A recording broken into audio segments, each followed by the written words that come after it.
पाकिस्तान में आए दिन किसी न किसी का फेसबुक पेज हैक हो जाता है। ये फेसबुक पेज हैक कौन करता है? फेसबुक किंग आसिफ जट साहब हमारे साथ मौजूद है। इनके शहर जेहलम से इंजीनियर मोहम्मद अली मिर्जा पर इल्जाम आया है कि उनके स्टूडेंट ने अवैस रबानी का फेसबुक पेज हैक कर लिया है। हैकिंग से महफूज कैसे रह सकते हैं और क्या वाकई अवैस रबानी का इंजीनियर मोहम्मद अली मिर्जा ने पेज हैक करवाया? आसिफ जट से जानते हैं। अस्सलाम वालेकुम आसिफ भाई। वालेकुम अस्सलाम आमिर अब्बास।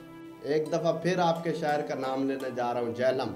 आपके शहर के बंदे पर इल्ज़ाम है अवैस रबानी साहब की जानब से कि इनके स्टूडेंट ने अवैस रबानी साहब का फेसबुक पेज हैक कर लिया है। तो ये क्या चल रहा है, कैसे हैक किया, इसमें कितनी सदाकत है? अच्छा देखें, ये जाहिर है कि अवैस रबानी साहब ने कल मुझे ही इंटरव्यू देते हुए ये बता दिया कि उनको शक है कि ये इंजीनियर अली मिर्ज़ा के स्टूडेंट्स ने किया है। और इंजीनियर साहब ने इसमें वाज़े अपना बयान जो है वो एक कमेंट की शक्ल में दे दिया कि वो इस काम को हराम समझते हैं, चोरी करना एक हराम काम है और वो इस तरह के काम को सपोर्ट नहीं करते। रहेगी बात कि उनके स्टूडेंट्स ने किया है, ये जवाब इस तरह से मिलता है कि जो विक्ट्री साइन है, यानी उसको हैक करने के बाद ऊपर जो पोस्ट लग रही हैं वो इंजीनियर साहब की लग रही हैं, तो लोग ये अंदाज़ा लगा रहे हैं कि शायद इंजीनियर साहब के स्टूडेंट्स हैं, जो कि कोई और भी हो सकता है। सो इसके अंदर कोई कंफर्मेशन नहीं है कि ये इंजीनियर साहब ने किया है। अलबत्ता 110% जो मुझे लगा, अवैस रबानी साहब श्योर है कि ये इंजीनियर साहब के स्टूडेंट्स की ही हरकत है। इंजीनियर अली मिर्जा को अवैस रबानी का पेज हैक करके क्या मिलेगा? क्योंकि अवैस रबानी के पास तो पहले भी मेन स्ट्रीम मीडिया ताकत भी है। कुछ भी नहीं मिलेगा। इंजीनियर अली मिर्जा को किसी का पेज हैक करने की जरूरत नहीं है, उनका अपना पेज इतना तगड़ा है, वो जो बात कहते हैं लाखों लोग सुनते हैं। इसी तरह अवैस रबानी की भी बात सुनते हैं लोग, आपकी बात सुनते हैं। ये जो लोग होते हैं ये नादान कम उम्र बच्चे ही होते हैं जो ये काम करते हैं।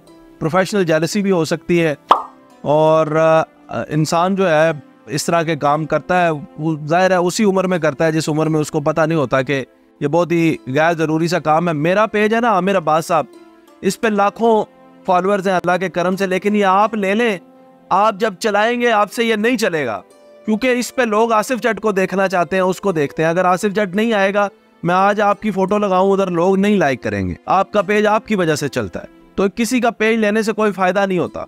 अच्छा जट साहब, ये बताएगा आजकल ये जो हैकिंग का सीन चला हुआ है, कंटेंट क्रिएटर बहुत ज्यादा परेशान है। रिसेंटली आपका भी पेज हैक हुआ था। तो इससे कैसे बचा जा सकता है? ये हैकर्स हैं कौन? बेसिकली नौजवान बच्चे होते हैं, इनको इल्म नहीं होता कि इससे किसी का कितना नुकसान हो जाएगा, फन में शुगल में भी कर देते हैं।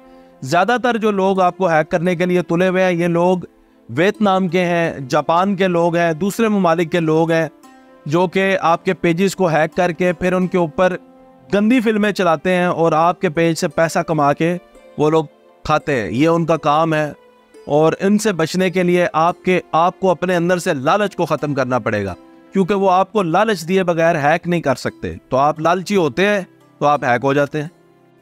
लाइक समथिंग, थोड़ा सा इसको मज़ीद डिफाइन कर दे, क्योंकि जो यंग क्रिएटर्स हैं उनको अभी नहीं पता कि ये लालच क्या होता है। वो आपको लालच देते हैं आमिर भाई, वो कहते हैं हम आपको $500, $2500 तक, $3000 तक वो कहते हैं आपको हम हफ्ते का देंगे, आपने बस ये हमारी पोस्ट लगानी है अपने पेज पे। आप कहते हैं ठीक है, फिर वो बातों बातों में आपको लिंक दे देते हैं, एक्सेस ले लेते हैं आपको पता ही नहीं चलता, और आप अभी इस चक्कर में होते हैं कि पैसे आएंगे, उल्टा जो होते हैं वो भी चले जाते हैं। नाजरीन, तो आपने आसिफ जट साहब की बात सुनी है कि इन हैकर से कैसे महफूज रहा जा सकता है। हमारे इनबॉक्स में हमें मैसेजेस करते हैं, टेक्स्ट करते हैं कि हमने अपने इस बिज़नेस की प्रमोशन करवानी है, तो काइंडली आप हमारा लिंक शेयर कर दें, हमारी पोस्ट लगा दें। फिर थोड़ी देर बाद कहते हैं कि आप अपना हमें जीमेल अकाउंट दे दें, हम उस पर कुछ चीज़ आपको शेयर करना चाहते हैं। तो इस तरीके से आपका पेज हैक हो जाता है। तो काइंडली इनसे आप बचें।